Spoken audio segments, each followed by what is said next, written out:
Thank you, Jerry. Our music this morning is brought to you by Jerry Fastrup at the piano.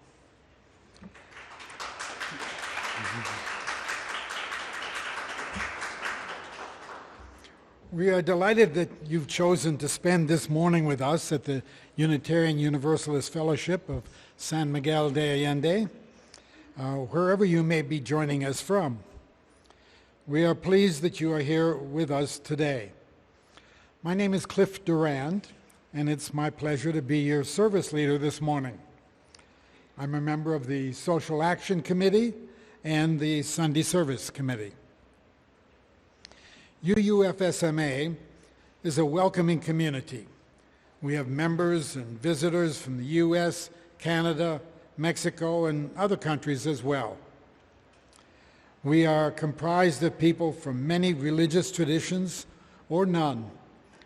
We welcome people from various cultural backgrounds, gender identities, sexual orientation. All are welcome here. We encourage you to bring your questioning mind and your expansive heart to share in fellowship, reflection, and great music.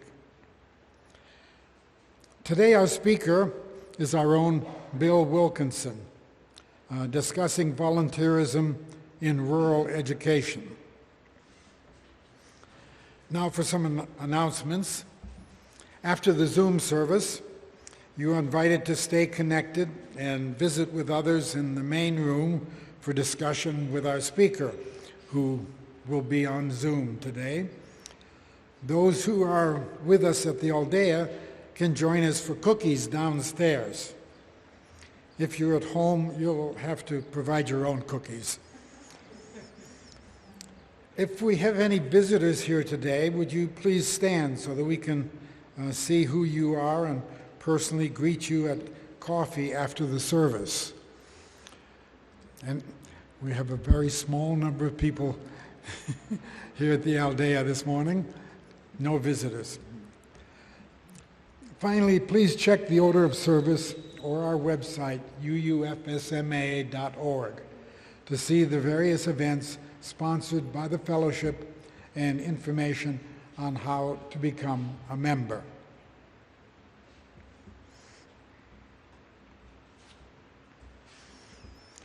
We light this chalice, symbol of our purpose to bring more love and justice into the world.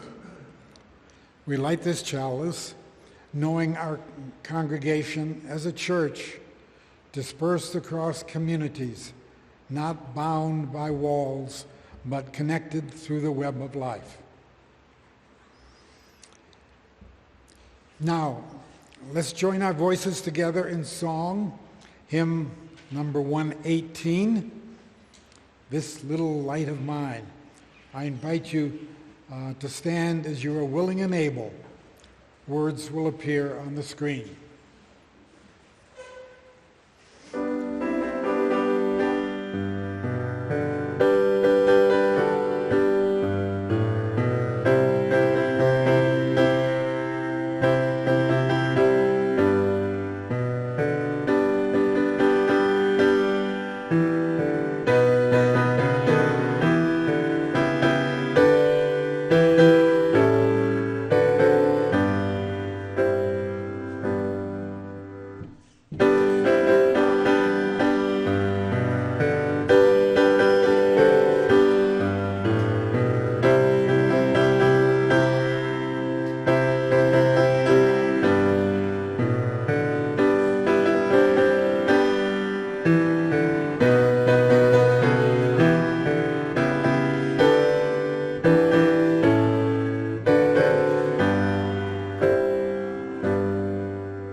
invite you all to join together in reciting this fellowship's unique covenant, first in English, and then with Diana leading us in Spanish.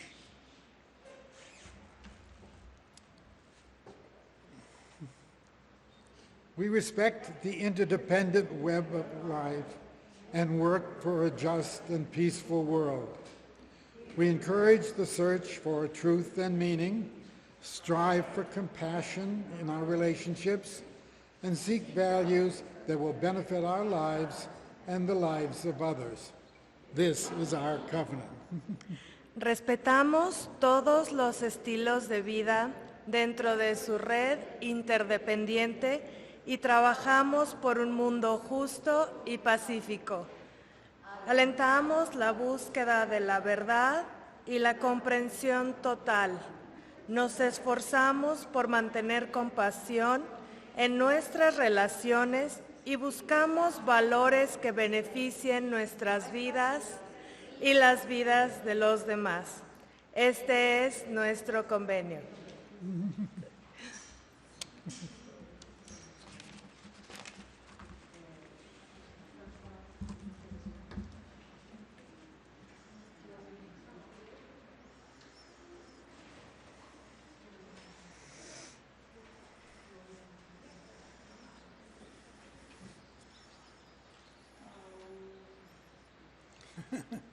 Okay.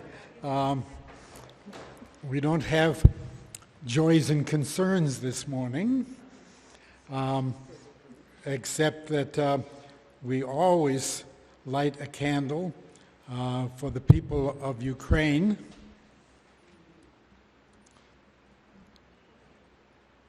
For whom we feel great concern.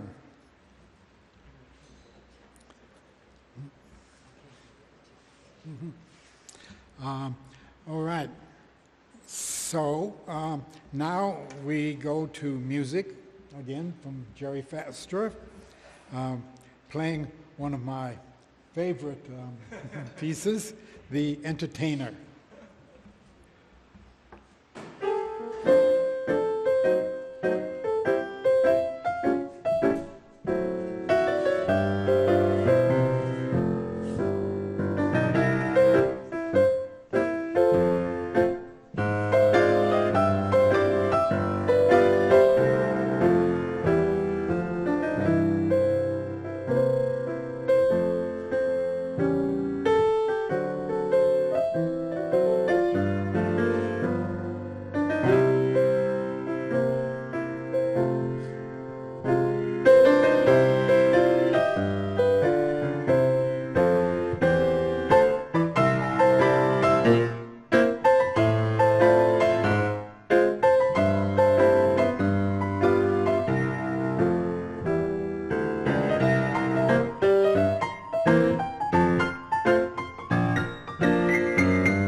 Good morning. I'm Robin Loving, and it's great to be back in San Miguel. That's my joy. I'm especially joyous because I serve on your Social Action Committee. And the Social Action Committee is active and interactive, accomplishing 3 goals on behalf of you. First, we vet and monitor the work of 12 nonprofit grantees serving Mexicans in San Miguel who have the greatest need. The second thing we do is that 4 times a year we bring you the Blue Plate Special. That's a special offering that goes to a non-grantee that has a one-time compelling need. The third thing that we do is bring you volunteer opportunities from our grantees, and these provide you enriching cultural engagement. The information about all these things, of course, is on our website, and I encourage you to go deeper and wider there. SAC is both inspirational and aspirational. John Simsarian, who of course has been our president, has headed the SAC and is now serving on the SAC, says this about our philosophy: social justice is love applied to systems, policies, and cultures. Our oversight gives you 100% certainty that your gifts are yielding the greatest possible impact. Weekly, we bring you impact stories here from this pulpit, and we share very exciting, very poignant, very amazing results that connect us to our hosts here in San Miguel. If you're interested in volunteering or serving on the SAC, I encourage you to talk with our fearless leaders, Stephanie Studensky and Jane Wilkinson. The offering will now commence, and I thank you in advance for your generosity and for your support of our fellowship and our neighbors.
And now for some reflections on the 8th principle.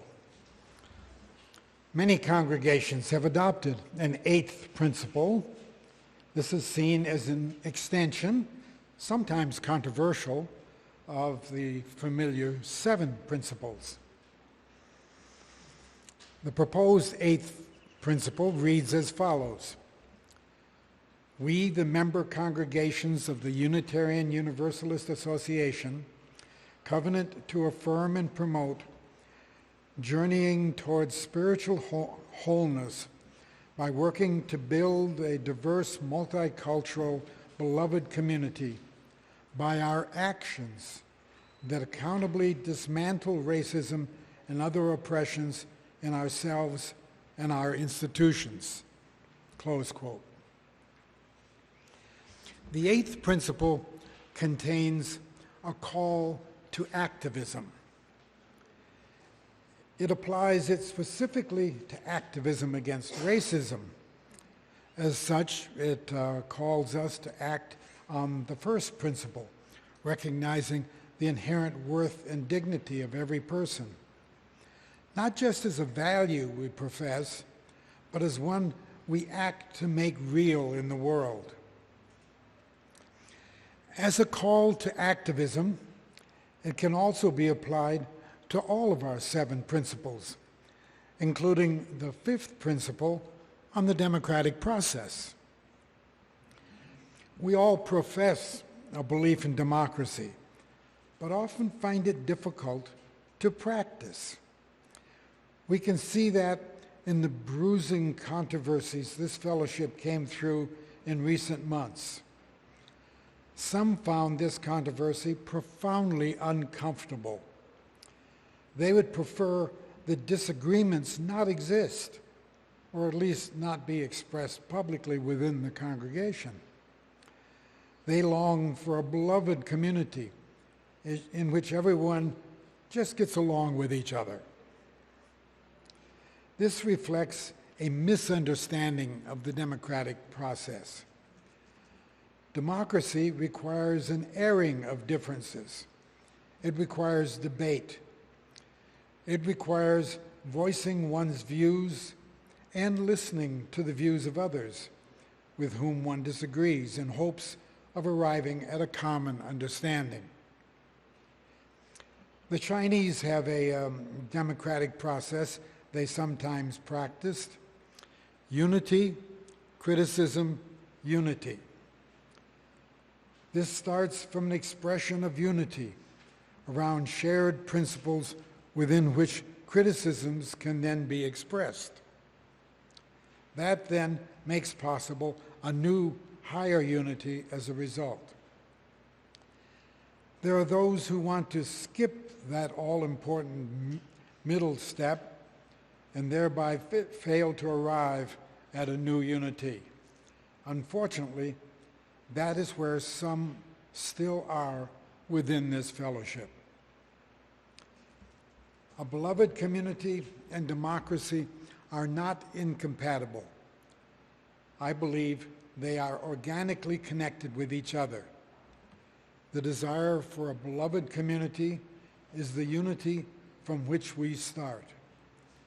The free and open debate over differences is what enables us to arrive at a stronger beloved community. Without that, we will remain stuck, unable to move forward in a healthy way.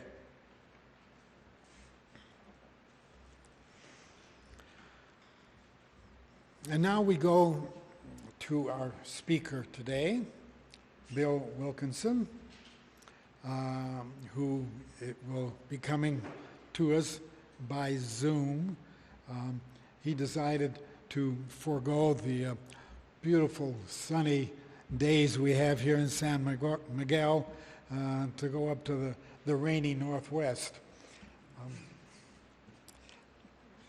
Bill is an exemplary activist. Bill Wilkinson lives our UU principles, being an inveterate organizer of projects that promote justice, equity, and compassion, as in our second principle. Bill doesn't just advocate for this, he acts to make it real. He will tell us about his work, challenging us all to do likewise. He will join us after we hear some remarks, first from Sterling Dickinson from a 1992 interview.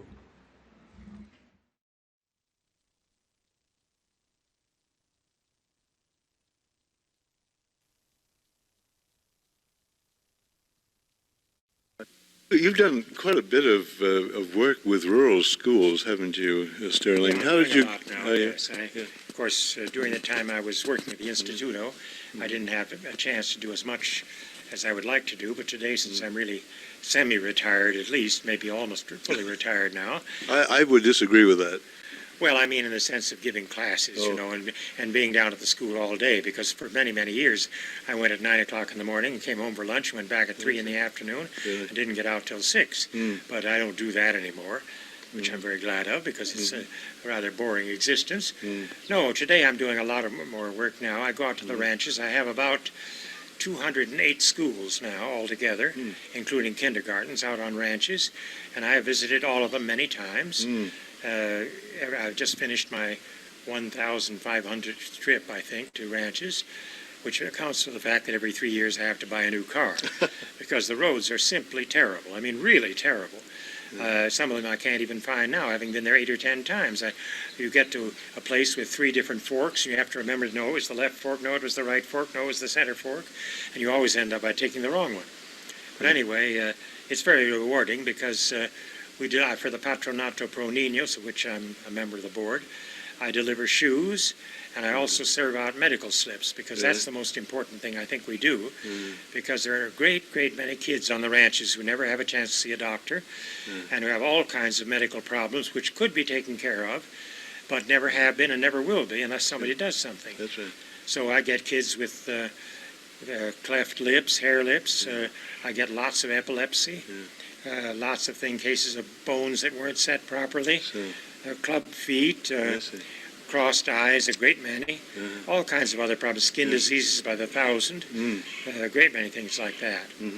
Then in addition, of course, for the bibliothèque, I'm delivering books all the time, because they have a marvelous book program. They provide me with a great number of books, and we deliver them to each one of the schools. So each one now has a small library of maybe 150 books. Really? And now, right now, as you can see by looking in behind you in my living room, I've got a lot of bookcases, because I discovered that they've gotten so many books over the year, not only from us, but from the government, they don't have any place to put them. And they have them in boxes, cardboard boxes, and on the floor and things like that, which isn't good for them. So now we're giving them a bookcase apiece, and we'll eventually, I hope, really have a pretty nice setup for them. So you really visit 208 schools in the course of a year, is that it? Well, I can't always get to all 208 in 1 year. No, that would be beyond the call of duty, as they say. I would think so. No, I do as many as I can, and when I can't visit a school and we have some new books for them, I simply send them a letter saying, please come into the library and pick them up. And they do. I see. And the same thing is true as far as the medical slips are concerned, because I can't cover all the, but they all know now that they can go to the biblioteca, where we have a large stack of medical slips, and our bibliotecario serves out the slips to anybody who comes in.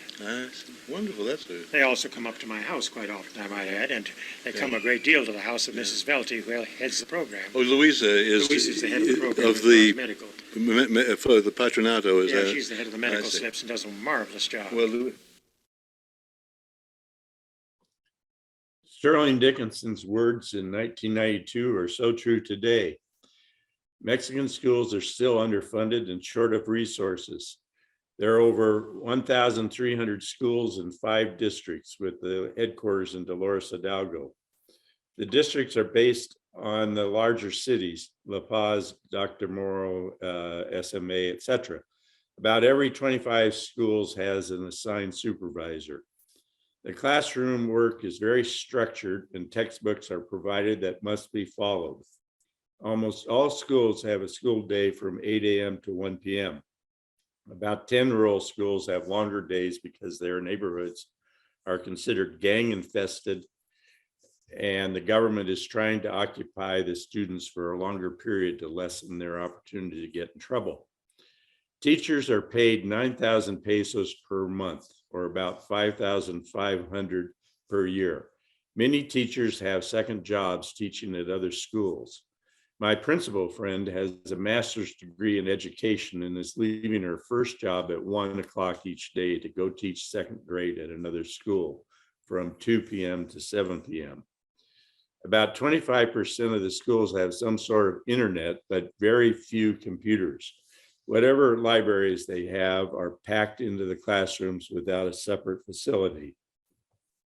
As Sterling Dickinson said in his comments, expat NGOs have been trying to help these schools and students for years.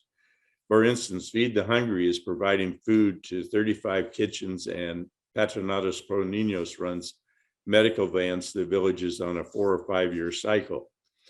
My wife Jane and I started RVing in Mexico in 2003. UUFSMA members Joyce and George Carlson encouraged us to stay longer in San Miguel de Allende and join UU.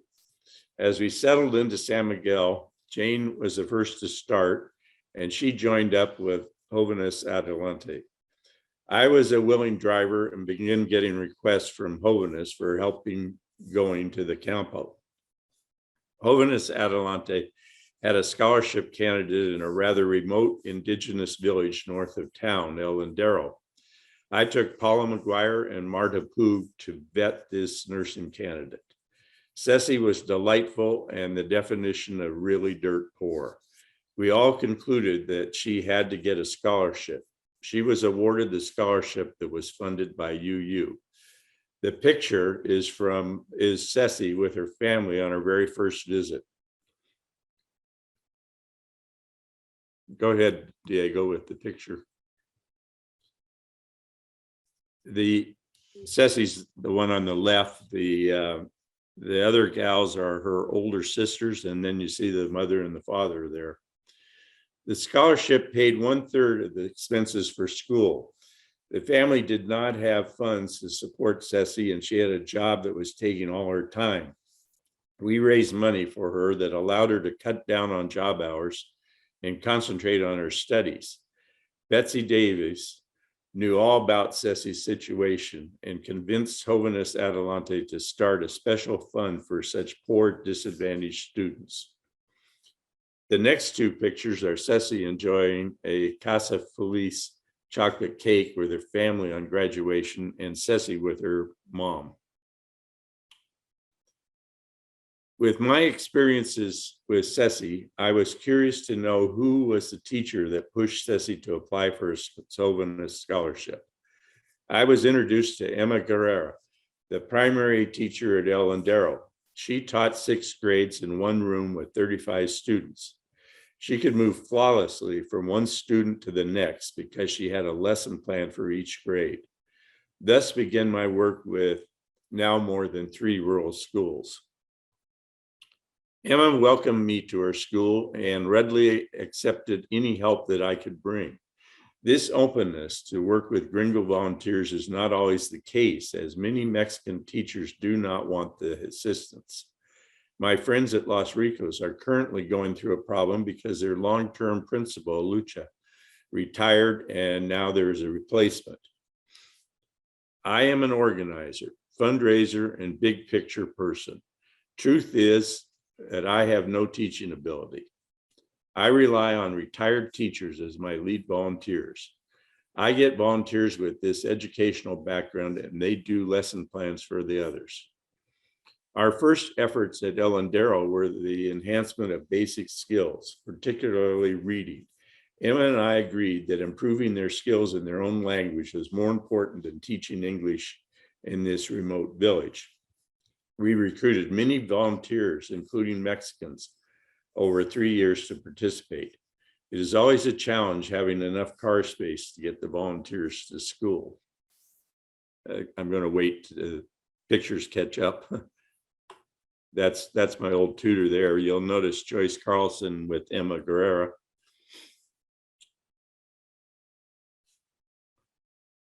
And there's Chris Chase. And then here's how we get to school when we don't have enough cars. About language, I do not speak Spanish, but studied it for several years.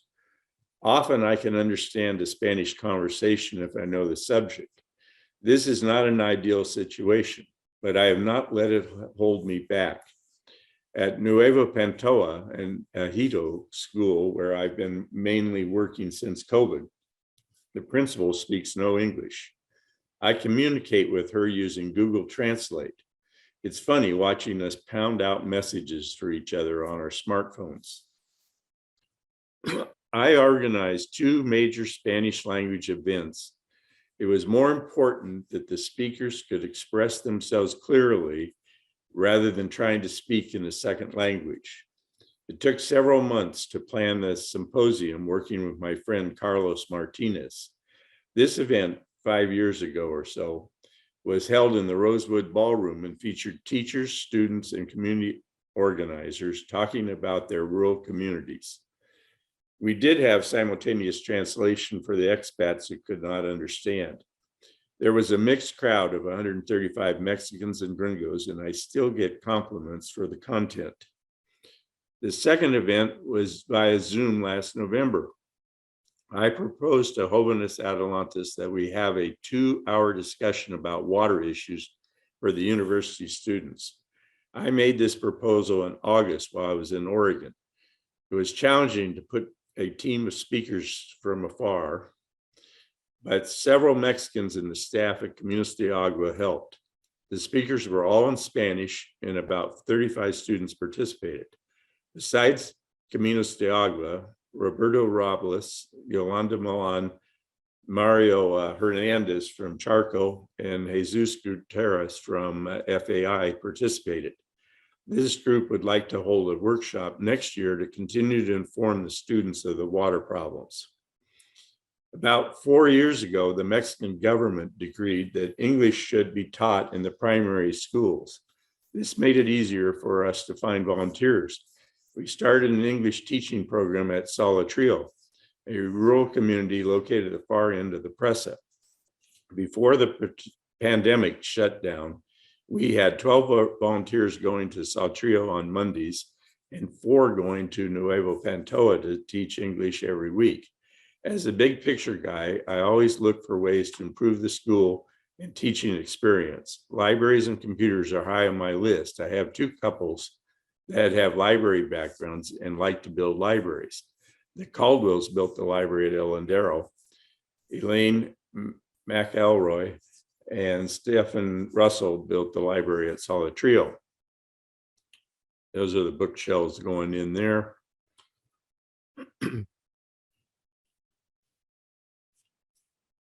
Nuevo Pantoja's primary school, this is the picture with the computers after we installed those. Those computers came from Computadoras Pro Niños. They were secondhand. Nuevo Pantoja's primary school is an interesting place. It is about 3 blocks behind City Market, but on ejido land owned by the local community. Pantoja is known for brick making, but that village is along the lake, and this is a sliver of land inside the Libramento. The school is still waiting for a city sewer connection. Both Pantoja and Salatrio were villages flooded by the Presa being built in 1967. We first went to Nuevo Pantoja in 2019, and the Caldwells inspected a small building for a library. There was a dirt floor and the roof that pooled water. At the time, we never thought we had the money to rehab this building.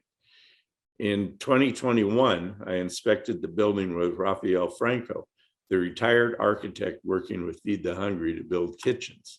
Rafael proposed an easy solution and we went to work.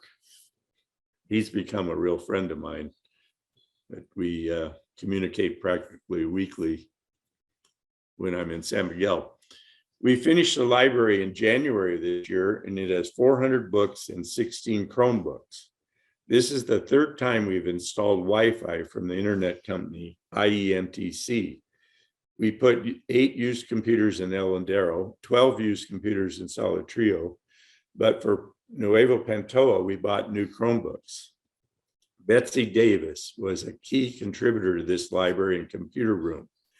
Rafael and I have plans for 2 more of these library and computer rooms. These will be in schools north of Los Rodriguez. Since class time is so structured in Mexican schools, the computers cannot be used from 8 a.m. to 1 p.m. And this poses a dilemma. To solve this, we needed additional hours in the school day. Rafael and I have started paying 1 or 2 teachers to stay an extra 2 hours every day. Rafael does it for the school at La Medina, and I'm doing it at Pantoja and Salatrio. The computer lab at Nuevo Pantoja is a particularly impressive sight when the teacher has the kids for the 2 hours. I have 2 human interest stories I want to relate. The first will be sad and the second uplifting. When I first started going to Salatrio, I met a young man from the village that was a university agronomy student in Celaya. He was getting some money from the biblioteca, but otherwise was paying his own way.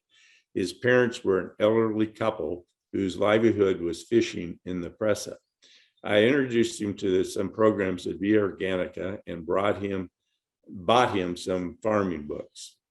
I used him to lecture the moms at Salatrio about composting, and he came prepared with a PowerPoint presentation. He graduated a few months ago during the pandemic and found a low-paying job in a feed store. 5 weeks ago, he crossed the border into Texas without documents to work construction. I was sad to learn this, and the lesson is that not all university degrees bring employment opportunities. That guy was a special friend of mine. That was the previous picture where he was talking to the mothers about composting. The other story goes back 6 years. I met a father in Allende who was very sick with diabetes and kidney failure. Emma had the primary students go to his compound for an amazing cleanup. I started giving the family boxes of food because the mother did not work. Just before driving home to Oregon, I went to his dark dirt floor bedroom to talk with him. He only had 3 years in school, but he spoke some broken English. His one wish for his family was to get an education for his children. 3 days later, he was dead. The mother had to work to support the family. She found work as a maid.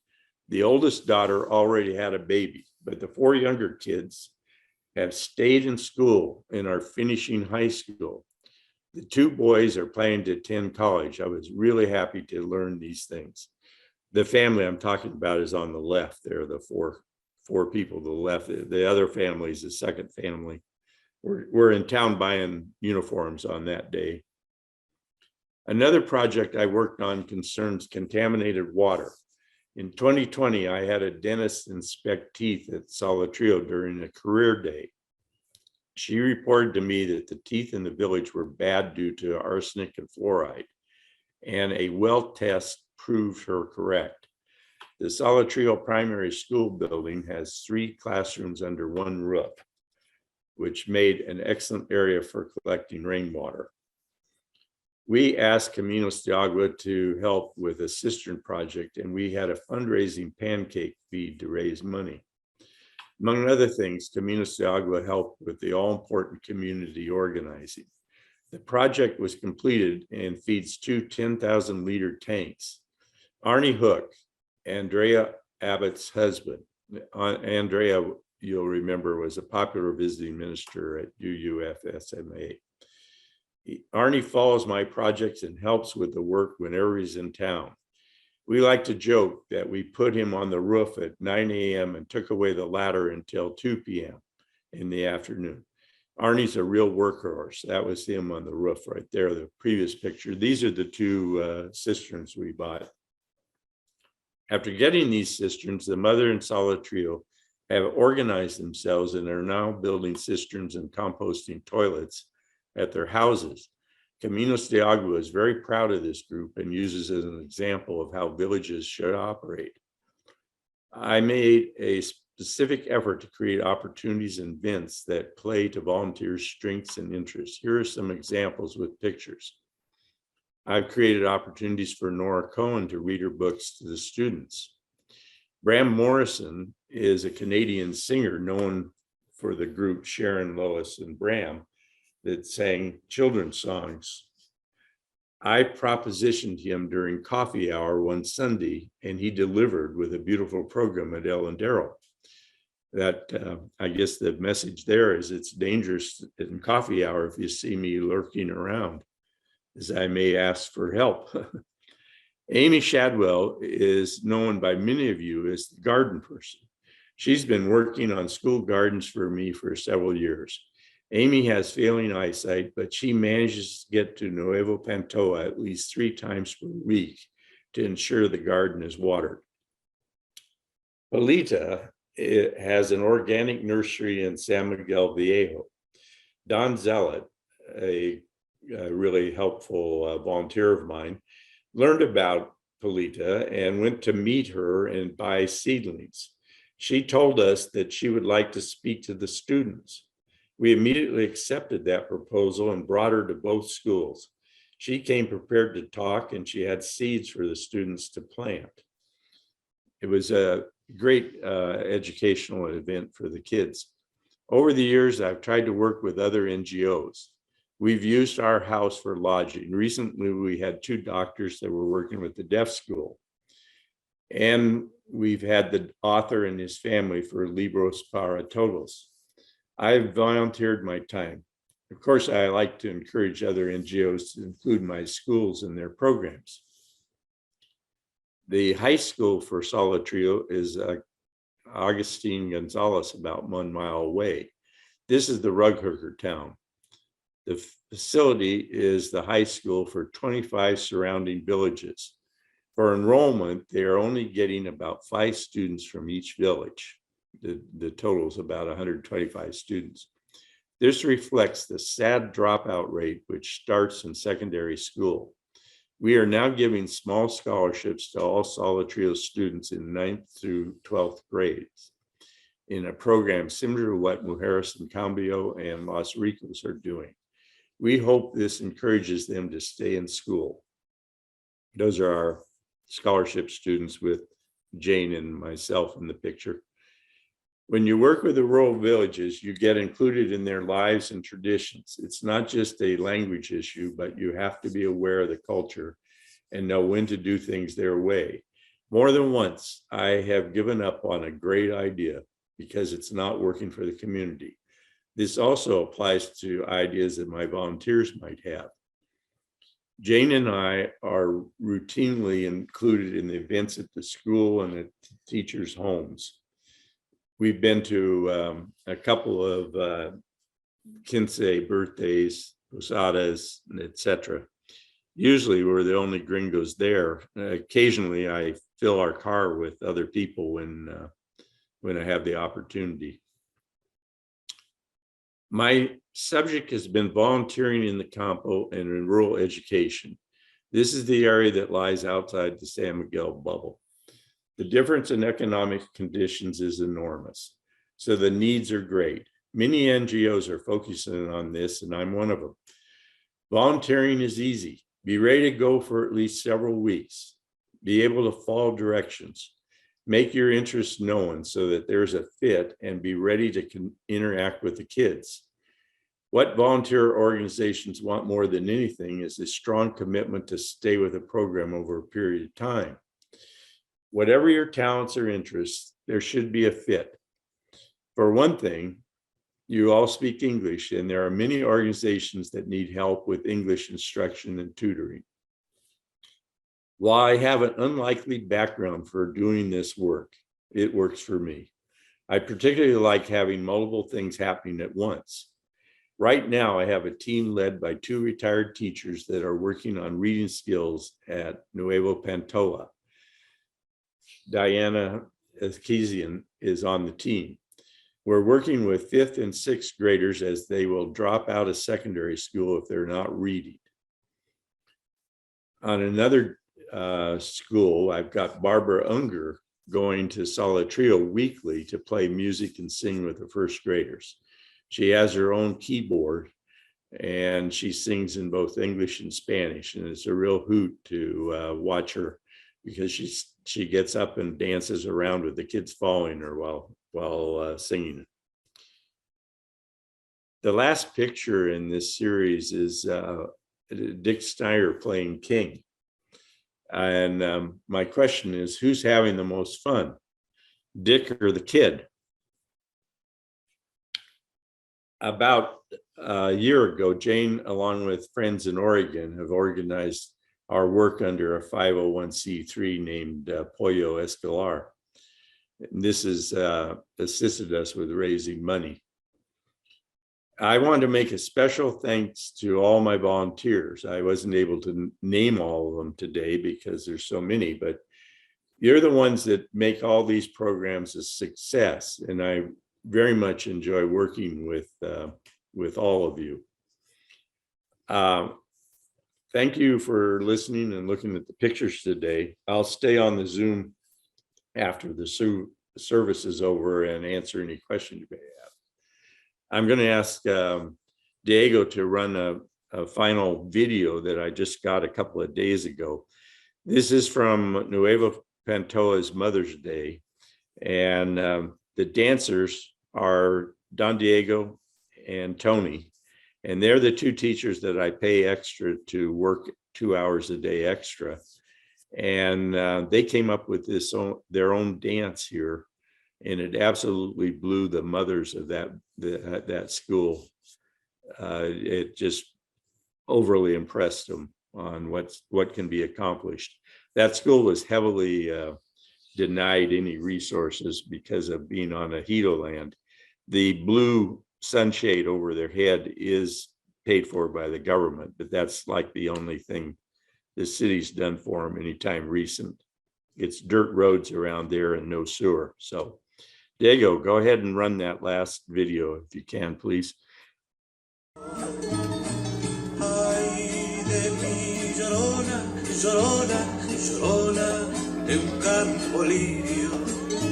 El que no sabe de amores, llorona, no sabe lo que es martirio. El que no sabe de amores, llorona, no sabe lo que es martirio.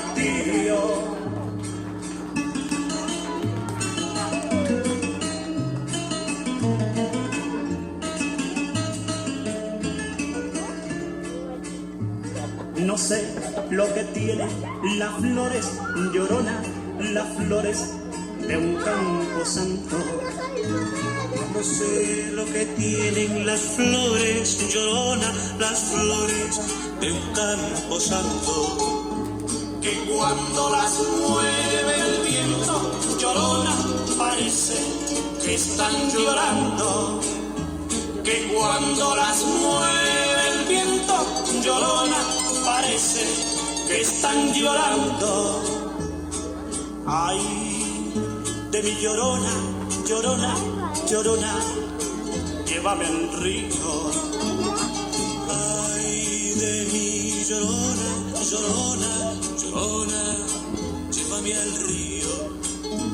Tápame con tu rebozo, llorona, porque me muero de frío.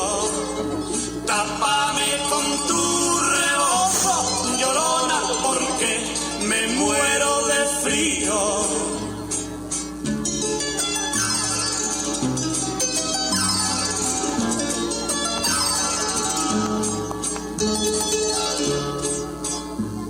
Dos besos llevo en el alma, llorona, que no se apartan de mí. Dos besos llevo en el alma, llorona, que no se apartan de mí.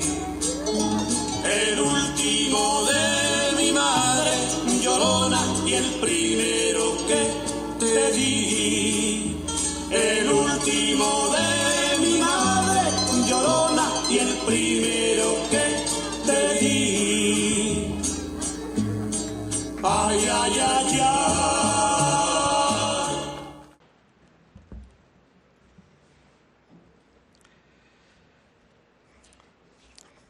Thank you, Bill. Now let's join our voices together in song. Hymn number 121, We'll Build a Land. I invite you to stand as you're willing and able.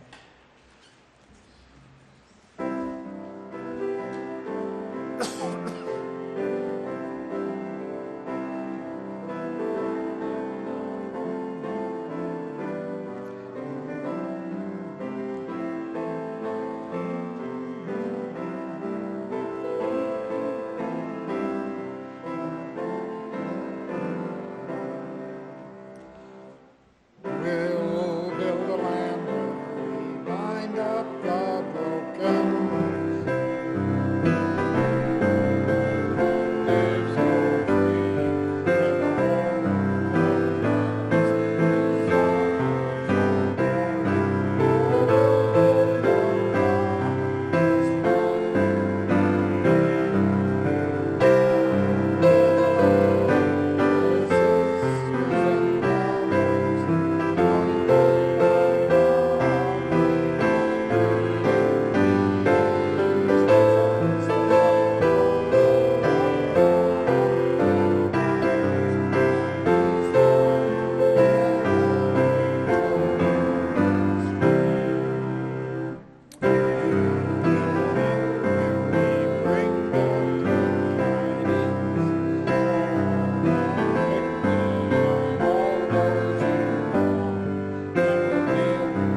I close with these words from Marge Piercy, to be of use. I want to be with people who submerge the task, who go into the fields to harvest and work in a row and pass the bags along, who stand in the line and haul in their places, who are not parlor generals and field deserters, but move in a common rhythm when the food must come in or the fire be put out. The work of the world is common as mud. Botched, it smears the hands, crumble to dust. But the thing worth doing well done has a shape that satisfies, clean and evident. Greek amphoras for wine or oil, hoppy vases that held corn, are put in museums, but you know they were made to be used. The pitcher cries for water to carry, and a person for work that is real.